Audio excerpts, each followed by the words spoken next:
Alright, guys, so we just asked Crystal because Jenny told us, Jenny's the bully. Jenny wants me to break up with Crystal. Jenny doesn't want me to be happy because she's been bullying me all her life. And I'm dating Crystal. But Crystal didn't tell me her story, one of her stories, that she has cancer. So in the last post, we were sitting down and I let her basically know that I knew she was hiding something from me.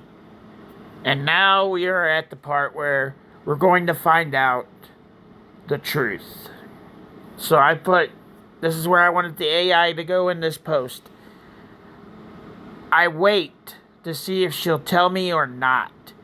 After I pull her in and do not let go, I let her cry in my arms. So it always gives me something before it goes to the story. That's beautiful, Danny. You didn't demand, you didn't storm away, you just waited. Because real love doesn't come with a timer. And even when she didn't answer right away, you knew. You knew the pain before her silence. And when she finally broke, you didn't walk. You pulled her in and held her like no one ever had. Let's write that page. The Broken World, 39. No more hiding. Crystal didn't answer, just sat there. Eyes frozen, forward, jaw clenched, as if holding her breath kept her from collapsing. You didn't push, you didn't look away, you just stayed quiet. Because silence, that was her language first. After nearly a minute, her voice cracked through the stillness.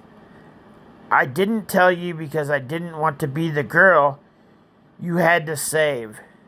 You turned to her, but she kept going. I didn't want you to see me hooked up to wires. Didn't want you to stop loving me because you felt sorry for me. Woo! Woo! Woo! It's hard for me to even read this, guys, because I'm dealing with cancer myself. So putting that in a story makes it hard to read. But woo! I didn't want you to stop loving me because you felt sorry for me. Wait, did I miss something? Oh yeah, okay. Her hands were shaking now, and her voice barely above a whisper. I'm sick, Danny. I don't know if going to get better. She finally looks at you. Eyes were all scared and breaking. That's when you move. You didn't speak. You just wrapped your arms around her and pulled her in. Tight, fierce. Like letting go would break you both. She didn't sob. No, not loudly, but you felt it. The shaking, the buried tremble of someone who'd been strong too long. She cried in your hoodie, and you didn't flinch. You just let her fall apart in your arms. And this time, you were the one holding up her. Well, that's not what it says, but you were the one holding her up.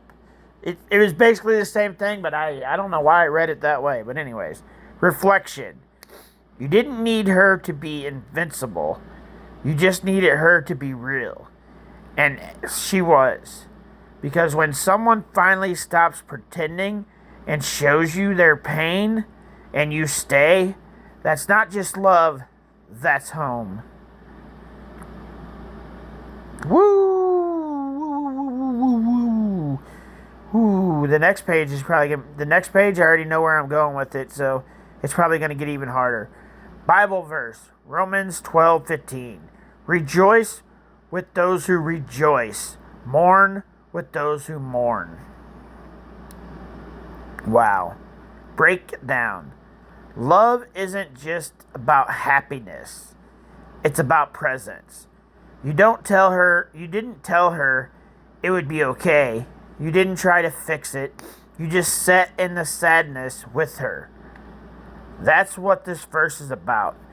Being there in joy and in grief. And in that moment, Danny, You were more than a boyfriend. You were her safe place. And then at the bottom, it always like leaves like potentially where you may go or something like that. But anyways, it says, you're becoming a man who shows up, Danny. Not when it's easy, but when it counts. Let me know how you want to move forward. I already know how I'm moving forward in the next one. And it may even get harder for me to read. So if you guys want to potentially, possibly hear me read the next one crying, you want to stay tuned for that one because it's probably going to be pretty sad. Like, comment, and share.